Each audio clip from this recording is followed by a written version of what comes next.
ભરૂચના પશ્ચિમ વિસ્તારમાં પેટ્રોલ પંપ પર મારામારી. વાહન ચાલકે પેટ્રોલ પંપ પર કર્મચારી સાથે મારામારી કરતા સીસીટીવીના આધારે પોલીસે 2 લોકો સામે ગુનો દાખલ કર્યો.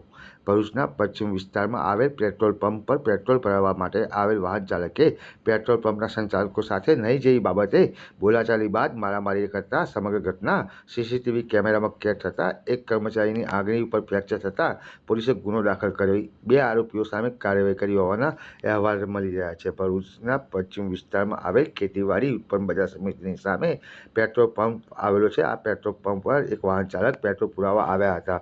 તે દરમિયાન પેટ્રોલ પંપ પર હાજર કર્મચારી સાથે કોઈ બાબતે બોલાચાલી બાદ સમગ્ર ઘટના મારામારી સુધી પહોંચી ગઈ હતી અને આ મારામારીના પેટ્રોલ પંપના કર્મચારી જાવેદ યુસુફ મુલતાનીને હાથમાં ઈજા થતાં આંગળી પર ફ્રેક્ચર થઈ જતા અને મારામારીની સંપૂર્ણ ઘટના સીસીટીવી કેમેરામાં કેદ થઈ જતા પોલીસે સીસીટીવીના આધારે હુમલો કરનાર વાહન ચાલક સહિત તેના સાગરીતની ધરપકડ કરી કાયદેસરની કાર્યવાહી હાથ ધરી હતી.